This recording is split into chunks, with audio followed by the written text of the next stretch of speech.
Hello, friends. This is Ayya Soma. I'm currently in Italy, hence the non-empty cloud background. And welcome to Michael. Good to see you.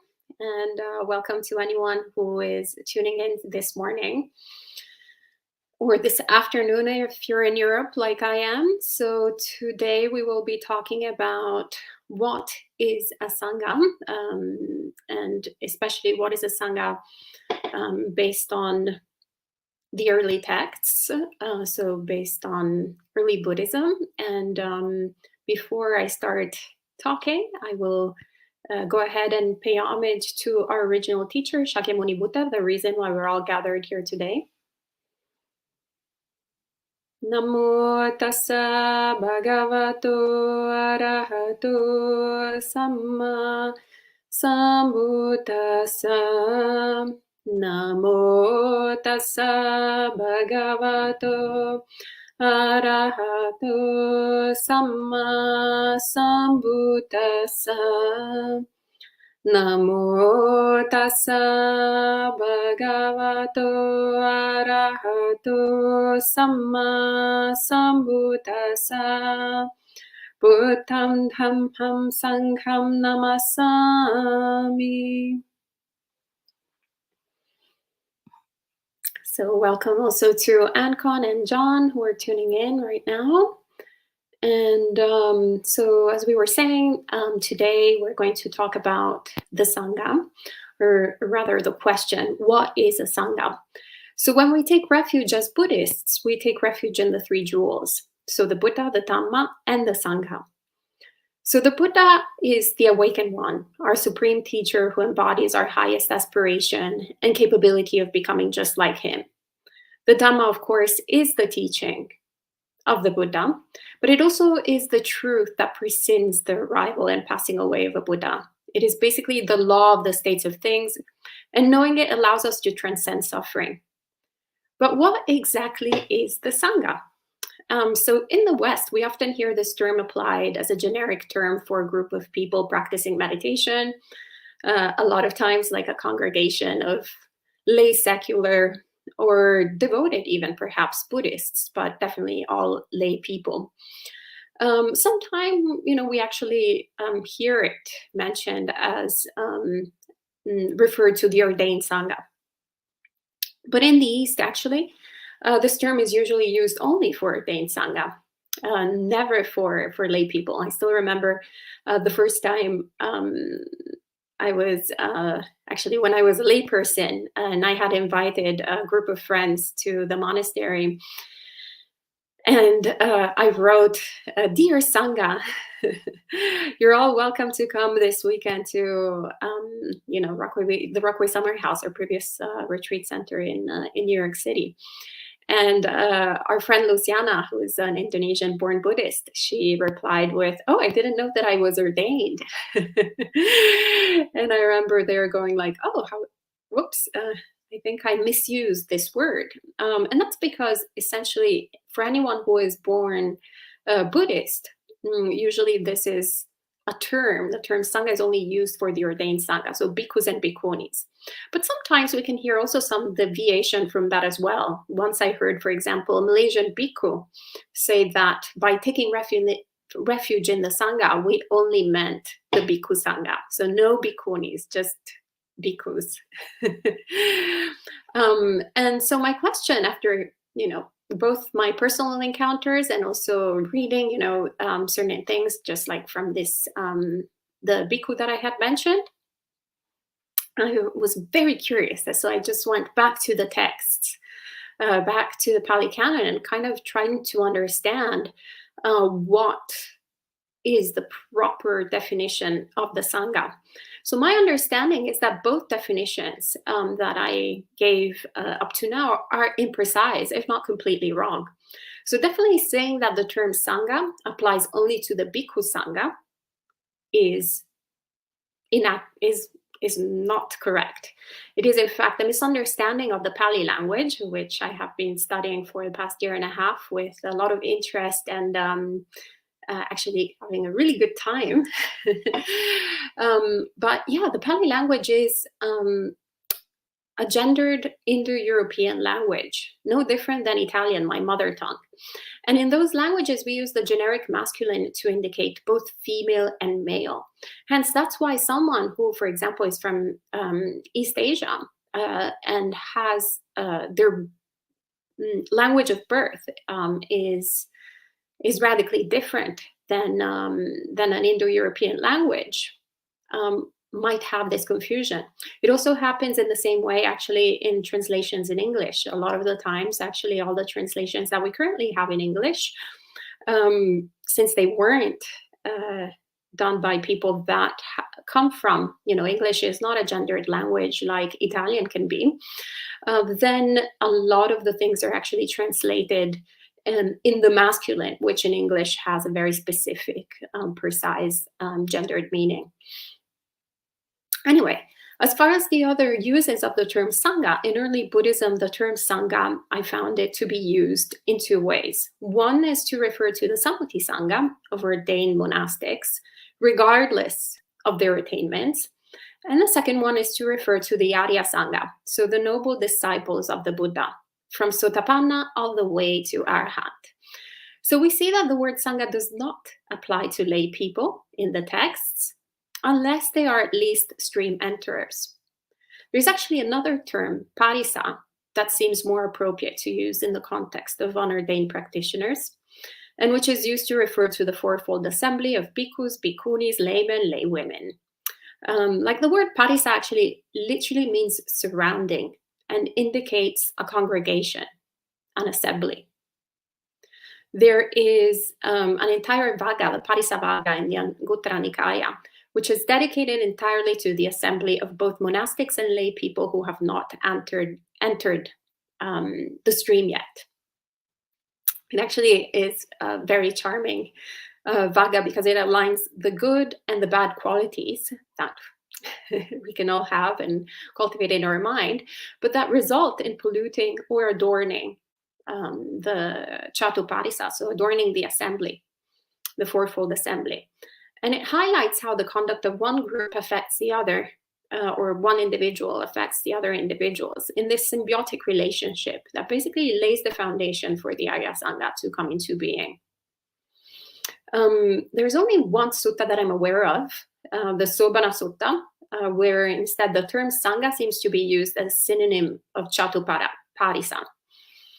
So a synonym of the fourfold assembly. But when one looks actually deeply at that sutta, the Buddha there speaks about the noble qualities of this Sangha. So clearly he's actually talking about the Arya Sangha, not about the Chatuparisa.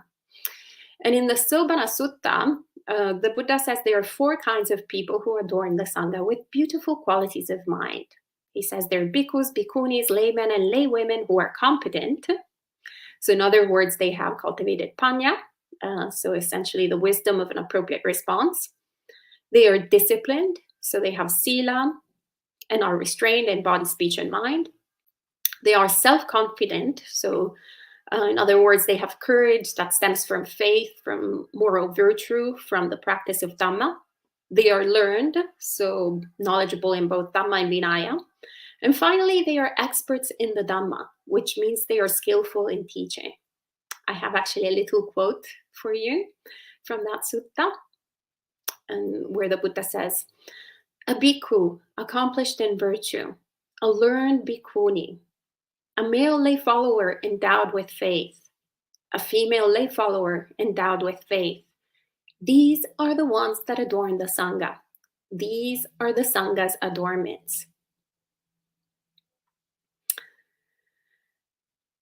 So what we take refuge in, are taking refuge in Buddha, Dhamma, and Sangha. So what we take refuge in is the Arya Sangha, of course, not the Sammuti Sangha per se, but since Aryas usually don't reveal their attainments, actually you should be very skeptical of anyone who has, either a website or a business card that says Arhat or Stream Enter or whatever. Usually Arhats don't go around telling everyone how enlightened they are. So they don't usually reveal their attainments, which is why then the Sammuti Sangha, the ordained monastic Sangha, has become emblematic for the third jewel. So even though we don't technically take refuge in them, people who are wearing these robes simply are the symbol essentially for the Arya Sangha. So the question is, why then don't we also use the non-ordained disciples as emblematic of the third jewel, right? Perhaps, we can find just as unaccomplished, lay people or accomplished, lay people as well. And I think we can find the answer in the Ketupama Sutta, Samyutta Nikaya 42.7, where the Buddha is asked why he shares the Dhamma in different ways to people, even though, of course, the Buddha is full of compassion, so we would expect him to teach every single one in the same way. But the Buddha actually responds that when teaching, he prioritizes the bhikkhus and bhikkhunis first. Then after that, he goes to his lay followers. And then at the very end, he speaks to any wanderer from other sects or any passerby with the hope that they will absorb any Dhamma teaching for their benefit and sake. So he explains this hierarchy, if you may, by comparing teaching the monastics to planting seeds in a good field and water. In a good field, or storing water in a jar that is uncracked and unporous. He then compares teaching the lay people to planting seeds in an average field, or to storing water in an uncracked and porous jar. And lastly, teaching members of other sects or passerbys to planting seeds in a poor field, or to storing water in a cracked and porous jar. So then he asks, the person that he's talking to, what would you do in all these cases? And the person said, of course, I would plant the seed in a good field. And of course, I would store water first in a jar that is uncracked and unporous, so then it wouldn't seep through and it would last for a long time. So there is obviously an intent right there. And while usually Asian Buddhists, from my experience, they have an innate sense of these teachings, sometimes us convert Buddhists, as I like to say, we can be quite resistant to these concepts. Perhaps we have, our strong ideas of equality, and sometimes we can't, we're perhaps a little bit confused because we have met some really unimpressive monastics, and we're kind of like, well, I don't know about that. Actually, that layperson seems a lot more impressive than that other person there in robes, right? So what is the point of all of this, and why should we be teaching the layperson in that manner, or in and the monastic in the other manner? Why should we be taking refuge symbolically in this monastic just because they have robes? But valuing the Sangha should not be grounds for competition, because this is kind of wrong thinking, right? We should rather reflect, I think, on why the Buddha established the monastic Sangha in the first place, and why he says what he says in the Ketupama Sutta. And simply, someone who takes vows is praiseworthy due to the fact that they've made the Dhamma and Nibbana their primary goal in life. The Buddha says over and over again in the suttas, describes the monastics as dwelling restrained by the patimokkha, seeing danger in minor faults. Right? That's why we take these precepts. They're actually, have 311 precepts. They're very beautiful. Yeah, they create the conditions in order for self-restraint to happen in the mind. In Southeast Asia, actually, there is a practice, in countries like Thailand, Burma, Laos, etc. There's been a practice for many centuries for young men to ordain so they can learn this type of self-restraint. And actually, women used to refuse to even marry anyone who had not been a monk in their past. I find this so adorable, actually. These days, it's a little bit more flexible. People are less rigorous. But for most of most of the past centuries, basically since Buddhism was established, this was the case. And this is because the level of relinquishment and letting go that these vows allow us to take is, of course, praiseworthy. If everybody, is following the precepts, the more precepts, the better. The more restrained they are, and we definitely wouldn't have all these wars. We definitely wouldn't have all these people transgressing and creating suffering for themselves and others. So we see that also the level of good karma from past lives is also praiseworthy, because clearly there is karma from past lives that has allowed people to have this passion towards worldly life, and then aspire to become monastics. So that is praiseworthy. And of course, the level of commitment to the path is clear and also inspires others to practice. It's actually quite interesting when you put these robes on. You start realizing how much they mean to everyone else, even though you're not saying anything. Maybe you don't even speak the same language of people. When we were walking, in Colombia with some other monastic friends, actually a few weeks ago, it was so impressive. Like, nobody spoke Spanish of all of us. I kind of speak a little bit Span-Italian. But yeah, this robe, this form, our precepts, the way that we go about life is just like an international language that is a non-verbal language, essentially. So regardless of our accomplishments, we realized that, us monastics are basically the poster face of the Buddhist teachings, which is why we need to take extra care of our conduct, because it not only reflects on us as individuals, but actually it reflects on the entire monastic Sangha, and also on how people relate then to the idea, the possibility of Sangha to actually stem from the teachings of the Buddha. And it's important to note that at the time of the Buddha, even the Arya Sangha would respect the Sammuti Sangha. So the actual, for example, lay people that were accomplished, so that were at least stream enterers, all the way, to anagamis. Usually, as soon as someone attains arahantship as a lay person, they ordain and they become part of the monastic Sangha.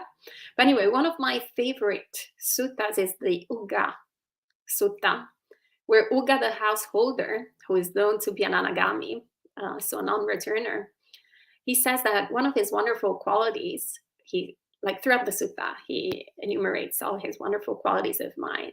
But two of them are very pertinent to what we're talking about today. And one of them is that even though he knows he has sort of superpowers, so he understands he can read the minds of others.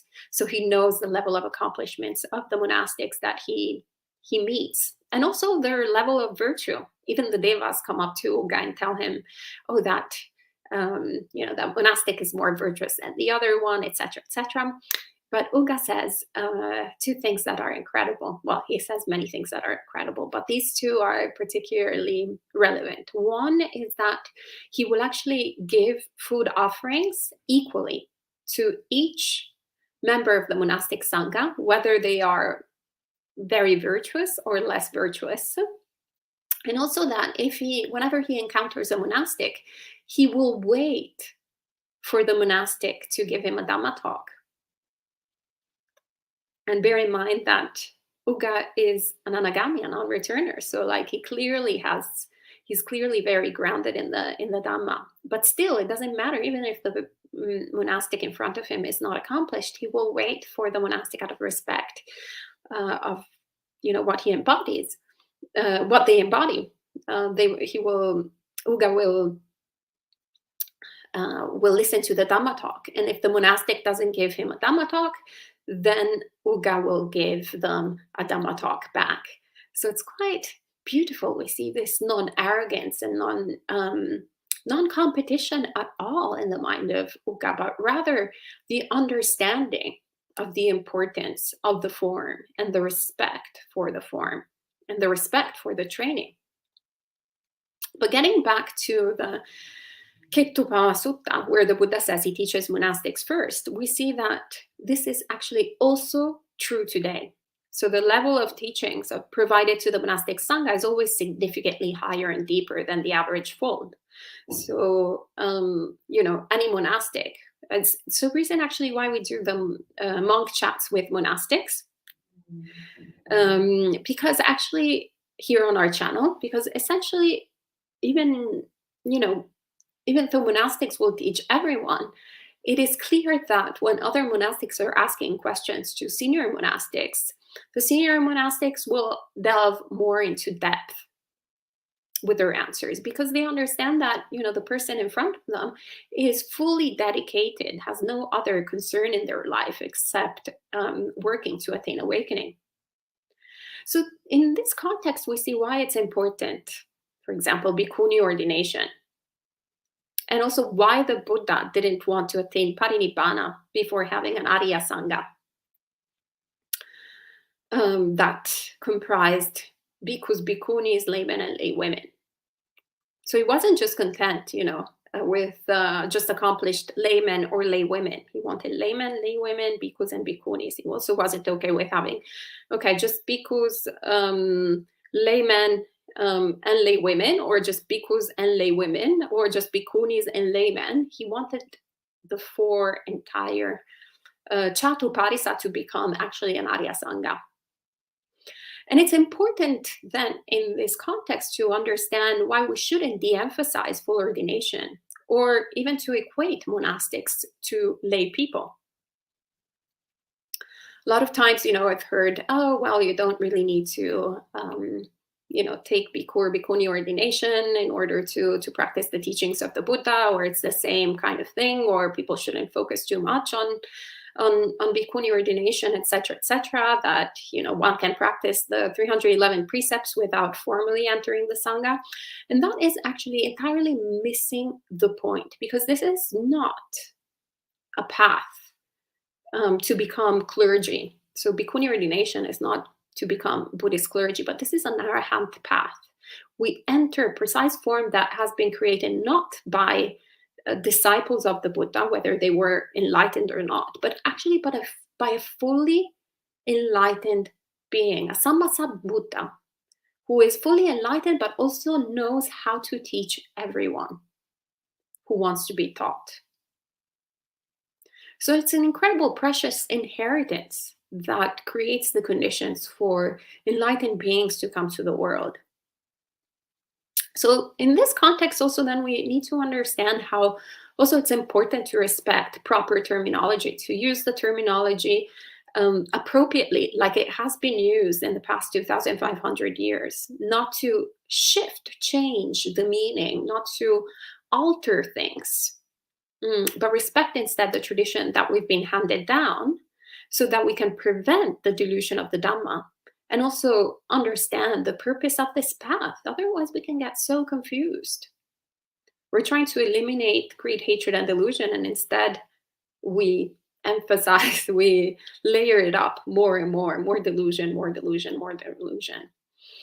And so this is important, because actually understanding what the Sangha is fundamental then for also respecting the training that comes for the Sambuti Sangha. And respect for the training is stated as a condition of non-decline. And it's non-decline of the Buddha's dispensation, but also non-decline of our personal practice as well, which allows us to attain Sotapanna all the way to Arhatship. So it allows us to become part of the Arya Sangha in this life or future lives, it doesn't matter. But of course, it's fundamental to have respect for Buddha, Dhamma, and Sangha, and respect for the training as well. So these are a few thoughts from this morning. So if you have any questions, feel free to type them in, but we can say 3 sadhus now as it's traditional. Sadhu, sadhu, sadhu.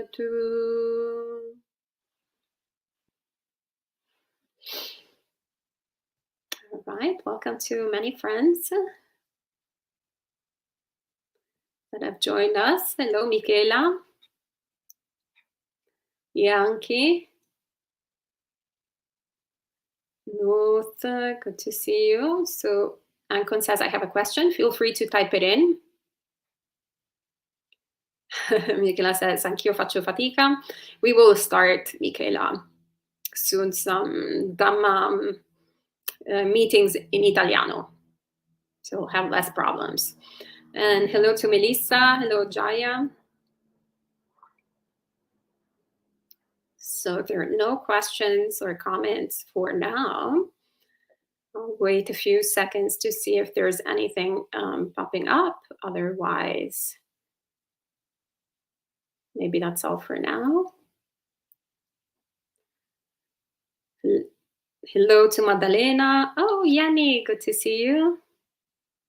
All right. Okay, no questions. Oh.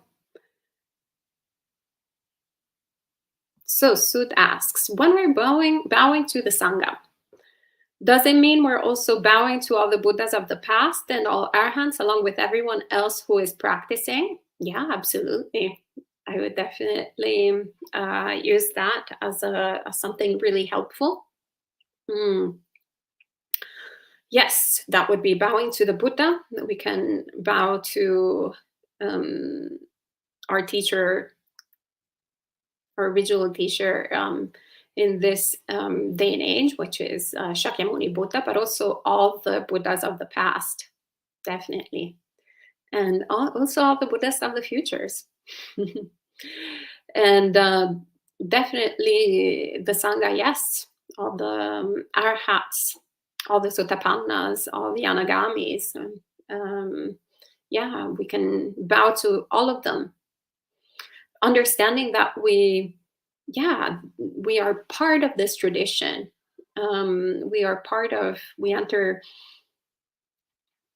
we start studying the teachings of the Buddha that have been given to us by the original teacher, but that, these teachings are, whether or not a Buddha comes into being and discovers these teachings, it doesn't matter. Like, they're still there. They are, kind of like the law of gravity. Whether someone discovers it or not, it still applies.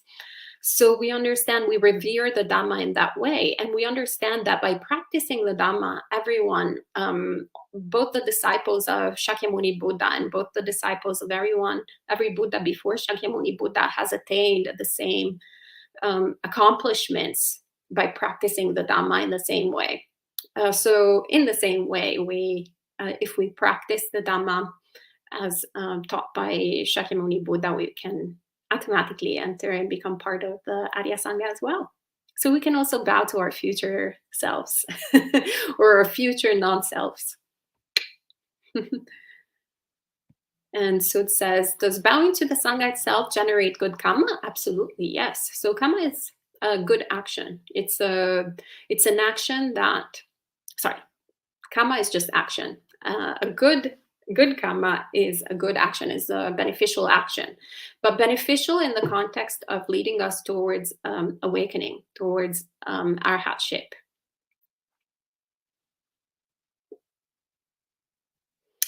And Sud says, or is it just a way to incline the mind towards the Dhamma? That is good karma. So directing the mind towards the Dhamma is itself good karma. So any action that we do through body, speech, and mind is karma.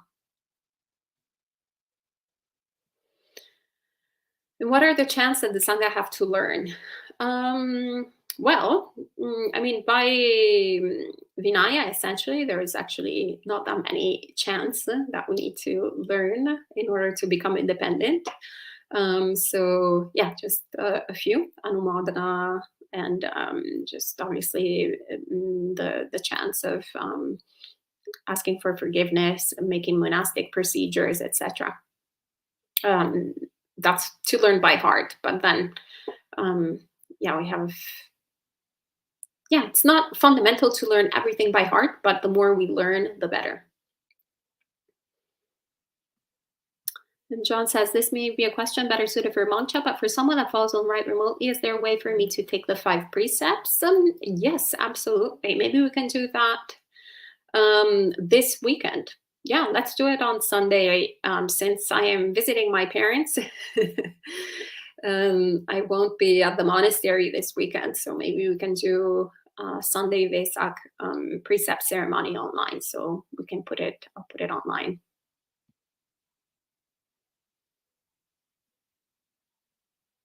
Anonymous says, I have 5 years before I can join you to train to ordain. Oh, so I assume you're 15? Well, you can still enter the monastery as a novice. Okay, so that seems all for this morning. Good to see you, Patricia, as well. And all right, well, we can then end this morning meeting with 3 sadhus. Sadhu, sadhu, sadhu. May you all be well and happy, and may all good things come to you.